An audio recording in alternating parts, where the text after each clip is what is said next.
कीजिए एक ऐसी स्थिति की कल्पना। मेरा मतलब है, सोचिए कि एक बेहद गरीब इंसान है जिसके पास खाने तक को एक दाना नहीं है और वो एक कच्चे रास्ते से गुजर रहा है। और अचानक अचानक उसे रास्ते में एक थैली मिलती है। वो थैली पूरी तरह से ठोस सोने के सिक्कों से भरी हुई है। अब आमतौर पर क्या होगा? आमतौर पर तो कोई भी इंसान उस थैली को तुरंत झपट लेगा। मतलब इसमें सोचना ही क्या है। वही तो।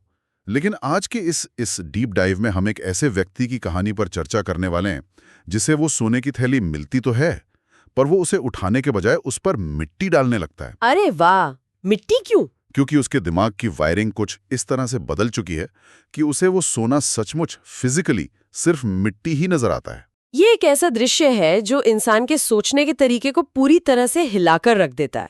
और मुझे लगता है यही वजह है कि आज की हमारी ये चर्चा इतनी जरूरी है। बिल्कुल। हम सब अक्सर ये मानते हैं ना कि दुनिया को देखने का जो हमारा नजरिया है बस वही एकमात्र सच है। लेकिन इस तरह की कहानियां बताती हैं कि इंसानी चेतना किन गहराइयों तक जा सकती है। सही कहा आपने। तो आज के इस विस्तृत अध्ययन का आधार है गीता प्रेस गोरखपुर द्वारा प्रकाशित एक पुस्तक जिसका नाम है भक्ता सुमन और जिसके संपादक हनुमान प्रसाद पौधार जी हैं। हाँ, और इस किताब के पन्नों में कुछ ऐसी ऐतिहासिक और पौराणिक कहानियां दर्ज है जो शायद पहली नजर में थोड़ी थोड़ी अविश्वसनीय लग सकती हैं। एग्जैक्टली। और सुनने वालों के लिए बता दूं कि हमारा मिशन यहाँ सिर्फ इन कथाओं को एक कहानी की तरह सुनाना नहीं है। हम ये समझना चाहते हैं कि इनके पीछे का असल मनोविज्ञान क्या है। बिल्कुल। एक इंसान के भीतर पूर्ण एकाग्रता, शून्य अहंकार और संपूर्ण समर्पण आखिर कैसे काम करता है। ये ह्यूमन बिहेवियर और साइकोलॉजी के एक्सट्रीम यानी चरम रूपों को दर्शाते हैं।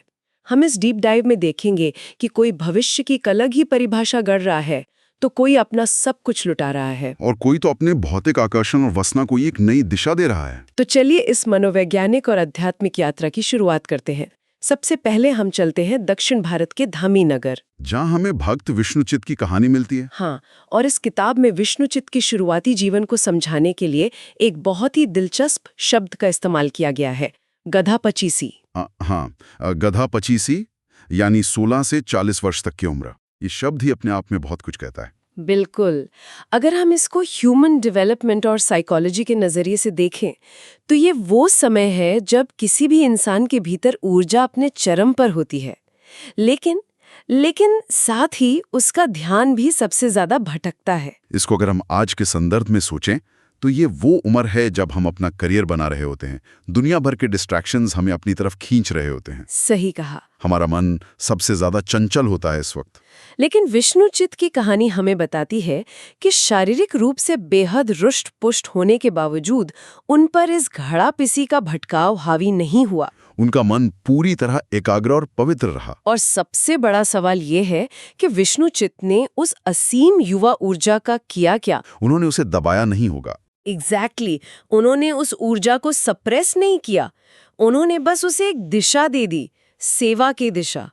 उन्होंने भगवान के लिए एक बहुत ही सुंदर बगीचा तैयार किया। एक बगीचा? हाँ, और अपना पूरा समय, अपना 100% फोकस उस एक काम में लगा दिया।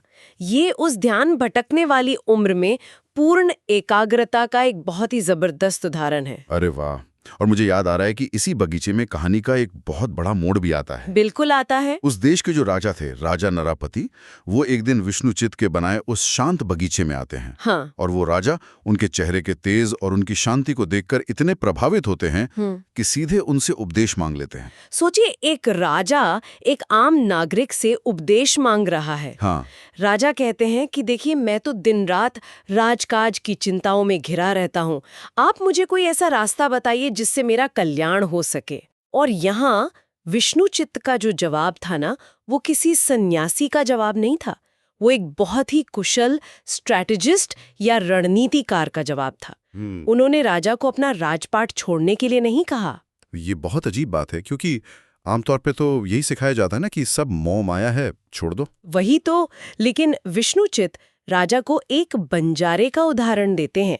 वो कहते हैं, राजन, जरा इन बंजारों को देखिए, ये 8 महीने देश विदेश में घूम घूम कर कड़ी मेहनत करके धन कमाते हैं, ताकि जब बारिश के 4 महीने यानी चौमासा आए तो वो आराम से एक जगह बैठकर खा सकें। एग्जैक्टली।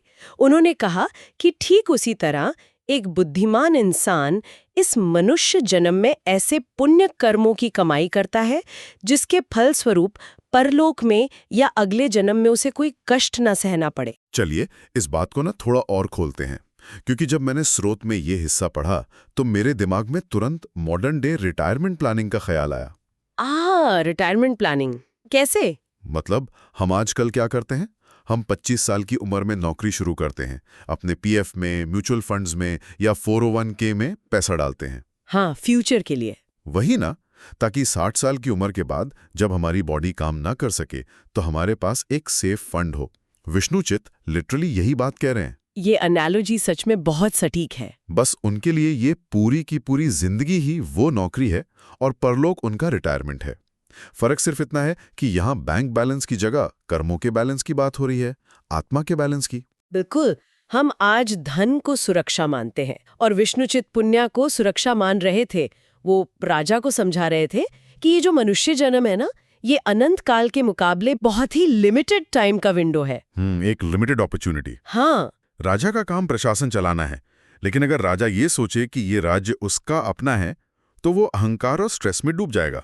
विष्णुचित उसे कर्मयोग का सिद्धांत दे रहे थे कि काम करो पर एक ट्रस्टी की तरह। एग्जैक्टली। काम करो, पूरी मेहनत से राजकाज कराओ, लेकिन एक दीवान की तरह। असली मालिक कोई और है, ये याद रखो। इस तरह से जब वो काम करेगा तो उसका राजकाज खुद ब खुद पुण्य की कमाई बन जाएगा। ये तो एक बहुत ही लॉजिकल और सेफ अप्रोच लगती है, भविष्य के लिए कुछ जमा करना। लेकिन अब हम अपनी चर्चा को जिस नई दिशा में ले जा रहे हैं वो इस जमा करने के कॉन्सेप्ट को ही पूरी तरह उलट देती है। हाँ, अब हम एक अलग ही एक्सट्रीम पर जा रहे हैं। विष्णुचित्तू हमें कमाई करने की सीख देते हैं, लेकिन क्या हो अगर कोई इंसान फ्यूचर की टेंशन लेना ही छोड़ दे? क्या हो अगर वो अपना सब कुछ आज इसी पल में लुटा दे? ये सीधे तौर पर हमें विसोबा सारफ की कहानी की ओर ले जाता है, जो सच में ह्यूमन साइकोलॉजी के एक बिल्कुल अलग पहलू को दर्शाती है। आप किस पहलू की बात कर रही हैं? चरम समानुभूति, जिसे हम एक्सट्रीम एम्पैथी कह सकते हैं। देखिए, विसोबा पेशे से एक सराफ थे, यानी एक स्वर्णकार, एक बहुत ही अमीर व्यापारी। और स्रोत बताता है कि उनके जीवन का सबसे बड़ा असूल उनका अतिथि प्रेम था। सब कुछ बढ़िया चल रहा था उनकी लाइफ में, लेकिन फिर दक्षिण भारत में एक भयानक अकाल पड़ा, फैमिन। हालात इतने खराब हो गए थे कि बताया जाता था 1 रुपए के 2 सेर अन्न बिकने लगा था। हजारों भूखे कंकाल हो चुके लोग विसोबा के दरवाजे पर आकर खड़े हो गए। और यहाँ विसोबा ने जो फैसला लिया वो किसी भी नॉर्मल इंसान की समझ से बिल्कुल बाहर है। उन्होंने क्या किया? उन्होंने बिना एक सेकंड सोचे अपने गोदामों का सारा अनाज उन भूखे लोगों में बांट दिया। और सिर्फ अनाज नहीं, कहानी यहीं खत्म नहीं होती है। जब अनाज खत्म हो गया तो विसोबा ने अपनी तिजोरी खोली और महंगे दामों पर मार्केट से अनाज खरीद कर बांटना शुरू कर दिया। सच में सब कुछ लुटा दिया उन्होंने। और जब तिजोरी भी खाली हो गई तो उन्होंने घर के बर्तन बेच दिए, अपनी पत्नी के गहने तक बेच दिए। जो कुछ भी बिक सकता था सब बेच डाला। दुनिया उन्हें लिटरली मूर्ख कहने लगी कि एक ऐसा सेठ है जो खुद सड़क पर आ गया है। ऐसा होना लाजमी भी था समाज के हिसाब से। मुझे यहाँ ना थोड़ा रुकना होगा और आपसे एक बहुत ही तीखा सवाल पूछना होगा। देखिए, एम्पैथी या करुणा एक बहुत अच्छी बात है, लेकिन क्या इस हद तक सब कुछ लुटा देना सच में प्रैक्टिकल है? प्रैक्टिकलिटी के नजरिए से देखें तो मेरा मतलब है, अगर आज के टाइम में कोई अपनी पत्नी के गहने बेचकर और अपने बच्चों को भूखा रखकर पड़ोसियों को खाना खिलाए तो लोग उसे पागल ही कहेंगे ना। ये तो दैवत्व से ज्यादा एक सेल्फ डिस्ट्रक्टिव कदम लगता है। इस किताब में इसको जस्टिफाई कैसे किया गया है? मैं समझ सकता हूं आपका सवाल, और ये एक बहुत ही वैलिड सवाल है। अगर हम इसको एक आम गृहस्थ की नजर से देखें तो ये वाकई पागलपन या आत्मविनाशी लगेगा। वही तो। लेकिन विसोबा के दिमाग में उस वक्त क्या चल रहा था, इसको समझने के लिए हमें अद्वैता के मैकेनिज्म को समझना पड़ेगा। विसोबा उन भिखारियों को कोई दूसरा व्यक्ति मान ही नहीं रहे थे। मतलब वो उन्हें खुद से अलग नहीं समझ रहे थे। एग्जैक्टली। उनकी चेतना उस लेवल पर पहुंच चुकी थी जहां उन्हें उन भूखे लोगों के अंदर साक्षात नारायण यानी ईश्वर नजर आ रहे थे। ओह वाह। सोचो, हम अपने शरीर को भूखा क्यों नहीं रख सकते? क्योंकि हमें उसे लगाव है, अटैचमेंट है। विसोबा का अपने शरीर और दूसरों के शरीर के बीच का जो फर्क था ना, वो मिट चुका था। तो जब मैं और तुम का भेद ही खत्म हो जाए तो करुणा या दान जैसी कोई चीज बचती नहीं है, वो बस खुद को ही खिलाना बन जाता है। बिल्कुल सही पकड़ा आपने। इसे ही हम एक्सट्रीम एम्पैथी कहते हैं। ये सच में बहुत गहरी बात है। और ये पागलपन की जो हद है ना, ये तब और पार हो जाती है जब कर्ज वाला किस्सा आता है। कर्ज का किस्सा, हाँ, जब उन्होंने पठान से पैसे लिए थे। हाँ, सब कुछ बिक जाने के बाद भी भूखे लोगों को खिलाने के लिए विसोबा ने एक पठान से कई हजार रुपए का कर्ज ले लिया। और जब कर्ज चुकाने का टाइम आया और उनके पास तो कुछ था नहीं, तो उन्होंने अपनी जान का एक प्रोनोट यानी वचन पत्र लिखकर दे दिया। वचन पत्र? कि तुम मेरी जान ले सकते हो, बिल्कुल, कि मेरी जान अब तुम्हारी हुई। पठान उनके पीछे पड़ा था और फिर अचानक एक रहस्यमयी मुनीम आता है और वो सारा का सारा कर्ज ब्याज के साथ चुका देता है। स्रोत ये बताता है कि वो मुनिम स्वयं भगवान थे, जिन्होंने आकर अपने भक्त की लाज रखी। क्या बात! और इस घटना को हम एक मनोवैज्ञानिक और आध्यात्मिक प्रतीक के रूप में देख सकते हैं कि जब कोई इंसान पूरी तरह से बिना किसी प्लान बी या बैकअप प्लान के उस ईश्वरीय सत्ता के प्रति समर्पित हो जाता है, तो वो सत्ता भी उसे गिरने नहीं देती। उनका ये समर्पण कितना गहरा था, ये इस बात से भी साबित होता है कि यही विसोबा आगे चलकर एक बहुत ही प्रसिद्ध संत नामदेव जी के गुरु बने। हाँ, नामदेव जी। और नामदेव को अपना शिष्य बनाने के पीछे की जो घटना है, वो भी अपने आप में बहुत अद्भुत है। संत ज्ञानेश्वर ने नामदेव को विसोबा के पास भेजा था। जब नामदेव विसोबा के पास पहुंचे तो वहां जो हुआ वो सच में भारतीय दर्शन का एक बहुत बड़ा मास्टर क्लास है। मैं जानता हूं आप किस दृश्य की बात कर रही हैं। नामदेव ने देखा कि विसोबा एक शिव मंदिर में सो रहे हैं और उन्होंने अपने पैर सीधे शिवलिंग के ऊपर रखे हुए हैं। सोचिए, किसी भी धार्मिक व्यक्ति के लिए ये कितना भयानक दृश्य होगा। नामदेव को भी बहुत ज्यादा गुस्सा आया और उन्होंने विसोबा को जोर से टोका कि आप ये क्या पाप कर रहे हैं, भगवान के ऊपर पैर। और उस पर विसोबा ने बहुत ही शांत भाव से जो जवाब दिया, भाई मुझे नहीं पता था, एक काम कर, मेरा पैर उठाकर वहां रख दे जहां शिव ना हो। ये जवाब अपने आप में एक पूरा ग्रंथ है। बिल्कुल है। कथा आगे बताती है कि नामदेव ने जैसे ही विसोबा के पैर उठाकर दूसरी जगह रखे, वहां जमीन से एक नया शिवलिंग प्रकट हो गया। वो जहां पैर रखते वहां शिवलिंग बन जाता। तो इसका मतलब क्या निकलता है? देखिए, ये कोई जादुई कहानी नहीं है, ये एक दृष्टांत है, एक मेटाफर है। विसोबा असल में नामदेव के दिमाग की उस कंडीशनिंग को तोड़ रहे थे जो ये मानती थी कि भगवान सिर्फ पत्थर की एक मूर्ति में कैद हैं। उन्हें सिखा रहे थे कि चेतना तो सर्वव्यापी है, हर जगह है। एग्जैक्टली, चेतना हर जगह है। और ये बात नामदेव के दिमाग में कितनी गहराई तक बैठ गई, ये हमें आगे चलकर खुद नामदेव की ही एक बहुत मशहूर कहानी में देखने को मिलता है। एक दिन नामदेव जी रोटियां बना रहे थे, तभी एक कुत्ता वहां आता है और मुंह में रोटियां दबाकर भागने लगता है। अब यहाँ एक आम इंसान क्या करेगा? वो जमीन से पत्थर उठाएगा और उस कुत्ते को मारेगा, या उसके पीछे भागेगा उसे मारने के लिए। लेकिन नामदेव क्या करते हैं, वो एक कटोरी में घी लेते हैं और उस कुत्ते के पीछे पीछे दौड़ने लगते हैं और पीछे से चिल्लाते हैं, भगवान रोटियां बहुत रूखी है मेरे प्रभु, जरा घी तो लगाने दीजिए। ये वाकई में कमाल का लेवल है। ये किस्सा सुनकर तो मेरे रोंगटे खड़े हो जाते हैं। विसोबा ने जो सिखाया था ना कि हर जगह हर जीव में भगवान है, नामदेव ने उसे सचमुच जीकर दिखा दिया।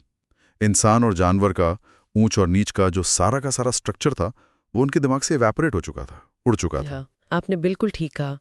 विष्णुचित ने अपनी कमाई को भविष्य के लिए सुरक्षित रखा। विसोबा ने अपना सब कुछ दूसरों के लिए लुटा दिया क्योंकि उन्हें लगा कि उनके पास जो है वो किसी और के काम आ सकता है। हाँ।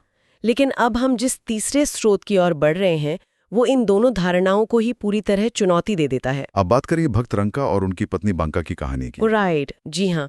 अगर विष्णुचित कमाई थे और विसोबा त्याग थे, तो रंका और बांका पूर्ण वैराग्य या शून्य है। रंका और बांका का जो जीवन था वो घोर दरिद्रता का जीवन था।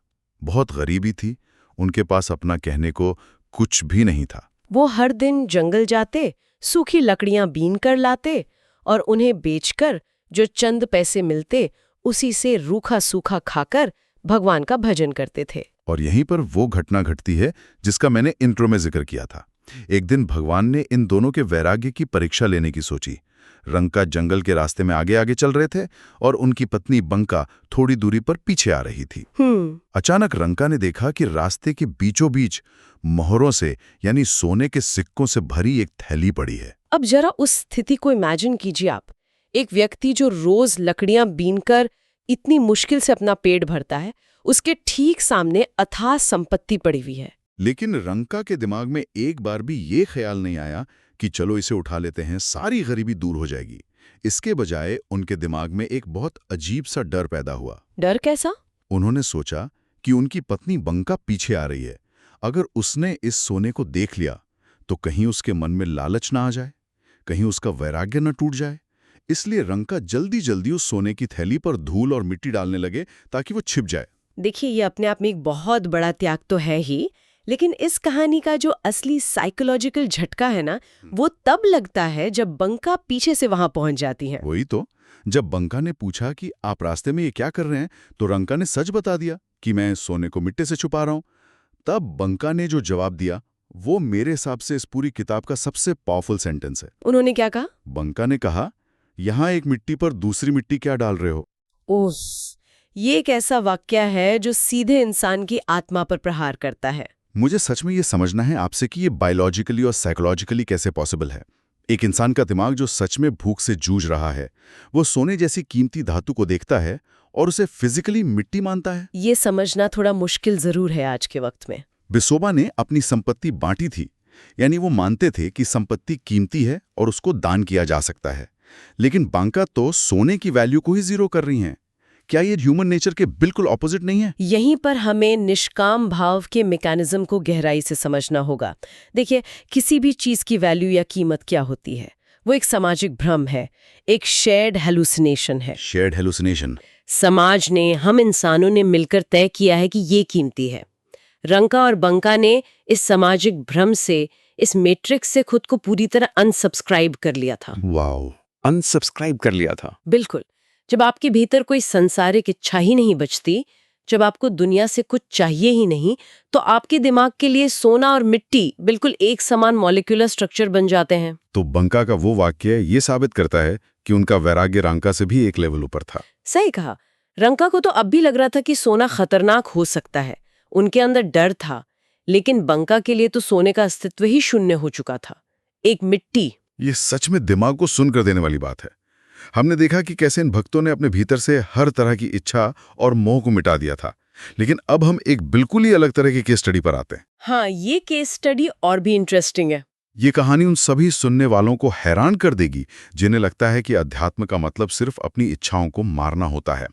ये कहानी है त्रिशुनापोली के भक्त धनुर्दास की। धनुर्दास की कहानी शायद इस पूरे डीप डाइव की सबसे बड़ी साइकोलॉजिकल मास्टर क्लास होने वाली है। शुरुआती दौर में धनुर्दास का वैराग्य या भक्ति से दूर दूर तक कोई लेना देना नहीं था। इसके ठीक उलट वो हेमांबा नाम की एक वैश्या के रूप और शारीरिक सौंदर्य पर पूरी तरह से मुग्ध थे। एक फिजिकल ऑब्सेशन था उनको। उनका मोह इस कदर था कि भारी दोपहरी में जब हेमांबा सड़क पर चलती थी तो धनुर्दास उल्टा चलते हुए उसके चेहरे पे छाता लगाते थे। उल्टा चलते थे? बस उसको देखने के लिए। हाँ। वो पल भर के लिए भी उसके चेहरे से अपनी नजरें नहीं हटाना चाहते थे, भले ही वो खुद धूप में जल रहे हों या उन्हें ठोकर लग जाए। ये एक बहुत ही इंटेंस भौतिक वासना का सीन है। एक इंसान पूरी तरह से किसी बाहरी रूप का गुलाम हो चुका है। उसकी सारी की सारी ऊर्जा एक शरीर पर फोकस हो गई है। और तभी वहां उस समय के महान दार्शनिक और गुरु श्री रामानुजाचार्य आते हैं। वो इस अजीबोगरीब दृश्य को देखते हैं। अब यहाँ नोट करने वाली बात है। क्या बात है? कोई आम साधु या संत होता तो वो धनुर्दास को डांटता, उसे पापी कहता या उसे नैतिकता का भाषण देता कि ये क्या बेशर्मी चल रही है सड़क पर। लेकिन रामानुजाचार्य जी मनोविज्ञान के बहुत बड़े जानकार थे। उन्होंने क्या किया? उन्होंने धनुर्दास को अपने पास बुलाया और उसे डांटने के बजाय एक बहुत ही चौंका देने वाला सवाल पूछा। उन्होंने पूछा, धनुर्दास, अगर मैं तुम्हें इस हेमांबा के चेहरे से भी कोई अधिक सुंदर रूप दिखाऊं तो क्या तुम उससे प्रेम करोगे? और उस पर धनुर्दास ने बिना किसी दिखावे के पूरी ईमानदारी से जवाब दिया होगा, ये भी ज्यादा सुंदर है, तो मैं जरूर उसी से प्रेम करूंगा। ये सच में एक ऑनेस्ट आंसर था। इसके बाद आचार्य उन्हें सीधे श्री रंग जी के मंदिर ले जाते हैं और भगवान श्री रंगनाथ की उस अलौकिक ब्रह्मांडीय सुंदरता के दर्शन कराते हैं। और जैसे ही धनुर्दास उस ईश्वरीय रूप को देखते हैं, उनका पूरा का पूरा जीवन उसी क्षण पलट जाता है। ये ट्रांसफॉर्मेशन अपने आप में बहुत अद्भुत है। मुझे ना इस घटना पर अपनी वो लेजर वाली एनोलॉजी याद आ रही है। ये सच में बहुत शानदार साइकोलॉजी है। देखिए, रामानुजाचार्य जी ने यहाँ क्या किया। उन्होंने ये नहीं कहा कि अपनी इच्छाओं को मार दो, जो कि मोस्टली हर धर्म कहता है। हाँ, सप्रेशन नहीं किया उन्होंने। उन्होंने देखा कि धनुर्दास के पास फोकस, एकाग्रता और तीव्र प्रेम की एक बहुत ही पावरफुल लेजर लाइट है। बस दिक्कत यह थी कि वो लेजर लाइट एक सांसारिक वस्तु, एक फिजिकल इंसान की तरफ पॉइंट कर रही थी। और उन्होंने इस दिशा को बदल दिया। एग्जैक्टली। गुरु ने कोई नई ऊर्जा नहीं पैदा की, उन्होंने बस उस लेजर लाइट का एंगल पकड़ा और उसे एक इंसान से हटाकर सीधे ब्रह्मांड, सीधे ईश्वर की तरफ मोड़ दिया। ऊर्जा वही थी, इंटेंसिटी वही थी, बस उसका टारगेट अपग्रेड हो गया। ये वाकई एक बेहतरीन विश्लेषण है आपका। इसे साइकोलॉजी में सब्लिमेशन या उदात्तीकरण कहा जाता है। ऊर्जा को कभी नष्ट नहीं किया जा सकता, उसे केवल रूपांतरित यानी ट्रांसफॉर्म किया जा सकता है। तो जो अट्रैक्शन पहले एक हडमास के शरीर के लिए था, वो अब एक परलौकिक सत्ता के लिए हो गया। बिल्कुल। और ये बदलाव सिर्फ एक टेम्पररी इमोशनल मोमेंट नहीं था, ये कितना गहरा और परमानेंट था, ये साबित करने के लिए रामानुजाचार्य जी ने आगे एक अंतिम परीक्षा भी ली। ओह हाँ, वो आभूषणों वाली घटना, राइट? जी, जब धनुर्दास आचार्य के शिष्य बन गए और हेमांबा भी उनके साथ एक सादा जीवन जीने लगी, तब आचार्य के जो पुराने शिष्य थे ना, उनको बहुत जलन होने लगी इस बात से। उन्हें लगा होगा कि एक वैश्या से प्रेम करने वाले इंसान को आचार्य इतना रिस्पेक्ट क्यों दे रहे हैं। हाँ, तब आचार्य ने उन ईर्ष्यालु शिष्यों की आंखें खोलने के लिए एक पूरा खेल रचा। उन्होंने जानबूझकर अपने कुछ शिष्यों को रात के अंधेरे में धनुर्दास के घर भेजा ताकि वो सोती हुई हेमांबा के गहने चुरा सकें। चोर बनकर? हाँ, जब शिष्य घर में घुसे तो हेमांबा सो रही थी। चोरों ने धीरे धीरे उसके शरीर के एक तरफ के गहने उतार लिए। तभी हेमांबा की नींद खुल गई। उसने शोर नहीं मचाया? नहीं, उसने शोर बिल्कुल नहीं मचाया। इसके बजाय उसने जानबूझकर अपनी करवट बदल ली। उसने करवट क्यों बदली? ताकि वो बेचारे चोर दूसरी तरफ के गहने भी आसानी से उतार सके और उन्हें खाली हाथ निराश न लौटना पड़े। My God! और इसका क्लाइमैक्स तो तब आता है जब धनुर्दास घर लौटते हैं। हेमंबा उन्हें सारी बात बताती है और कहती है कि मैंने करवट इसलिए बदली ताकि वो बेचारे निराश ना हों। और धनुर्दास का रिएक्शन क्या था इस पर? धनुर्दास उसे शाबाशी देने के बजाय बहुत बुरी तरह डांटते हैं। वो कहते हैं कि तुम्हारे अंदर अभी भी ये अहंकार बाकी है कि ये गहने तुम्हारे हैं और तुम उन्हें दान कर रही हो। ये सबसे बड़ा अज्ञान है। क्या बात है! ये घटना उन छिपकर देख रहे ईर्ष्यालु शिष्यों के लिए एक बहुत जोरदार तमाचा थी। सही में। ये साबित करता है कि धनुर्दास और हेमंबा का वो जो एक्सट्रीम फिजिकल प्रेम था ना, वो अब पूरी तरह से परलौकिक वैराग्य में तब्दील हो चुका था। उन्हें अपने शरीर और उस पर लड़े सोने से कोई मोह था ही नहीं अब। उनका लेजर अब पूरी तरह से उस परम सत्ता पर लॉक हो चुका था। तो अगर हम आज की इस पूरी चर्चा के इन अलग अलग धागों को एक साथ पिरोने की कोशिश करें तो हम देखते हैं कि शुरुआत विष्णुचित की उस दूरदृष्टि से हुई थी, जहां उन्होंने जीवन को भविष्य के पुण्य की कमाई का एक अवसर माना। फिर हमने विश्वोबा साराफ को देखा, जिन्होंने इस कमाई के विचार को ही रिजेक्ट कर दिया और अपनी चरम करुणा में सब कुछ आज ही लुटा दिया। उसके बाद आए रंका और बंका, जिन्होंने लुटाने या दान देने के विचार को भी पीछे छोड़ दिया, क्योंकि उनके लिए संपत्ति का मूल्य ही शून्य हो चुका था, मिट्टी पर मिट्टी। और आखिर में धनुर्दास, जिन्होंने हमें सिखाया कि सबसे तीव्र सांसारिक मोह को भी एक झटके में ईश्वरीय एकाग्रता में बदला जा सकता है। बिल्कुल। ये सभी कहानियां अपने अलग अलग रास्तों से हमें एक ही मंजिल पर ला खड़ी करती हैं। और वो मंजिल क्या है? वो मंजिल ये है कि जब किसी इंसान का फोकस, उसकी एकाग्रता और उसका समर्पण अपने बिल्कुल चरम पर होता है, जब उसके अंदर से मैं और मेरा का अहंकार पूरी तरह इवैपोरेट हो जाता है, तब वो इंसान समाज और इंसानी सीमाओं के हर दायरे को पार कर जाता है। तब उसके लिए दुख, सुख, गरीबी, अमीरी, कीमती, बेकार, ये सारे शब्द बेमानी हो जाते हैं। वो एक बिल्कुल अलग ही कॉन्शियसनेस के लेवल पर ऑपरेट करने लगता है, जहां सिर्फ और सिर्फ शांति और पूर्णता होती है। आपने बिल्कुल ठीक कहा। यह हम सभी के लिए ना बहुत सोचने वाली बात है। आज के इस दौर में जहां हम हर छोटी छोटी बात पर तुरंत डिस्ट्रैक्ट हो जाते हैं, जहां एक छोटा सा फोन नोटिफिकेशन हमारा ध्यान भटका देता है। हमारी फोकस स्पैन कितनी कम हो गई है। वही तो, जहां हमेशा कुछ न कुछ और पाने की रेस में भाग रहे हैं। इन स्रोतों में जिस अटूट एकाग्रता, जिस जीरो ईगो और जिस संपूर्ण समर्पण का जिक्र किया गया है ना, अगर उसका केवल 10% हिस्सा भी हम आज के जीवन में, अपने काम में, अपने रिश्तों में या अपनी सीखने की प्रोसेस में अप्लाई कर लें, तो शायद ये दुनिया हमारे लिए पूरी तरह से बदल जाएगी। बिल्कुल। तो क्या हमारा ये लगातार भटकता हुआ, कभी ना सेटिस्फाई होने वाला मन कभी उस मिट्टी पर मिट्टी वाले सुकून को समझ पाएगा? ये एक ऐसा सवाल है जो हम सबको खुद से पूछना चाहिए। और उससे भी बड़ा सवाल ये है कि हम सभी अपनी ऊर्जा और अपना ध्यान, जो कि आखिर में हमारी सबसे बड़ी और असली दौलत है, उसे हर दिन कहाँ इन्वेस्ट कर रहे हैं। सही बात है। इसी गहरे विचार के साथ हम आज के इस डीप डाइव को यहीं विराम देते हैं। आपसे जुड़कर बहुत अच्छा लगा। नमस्कार। नमस्कार।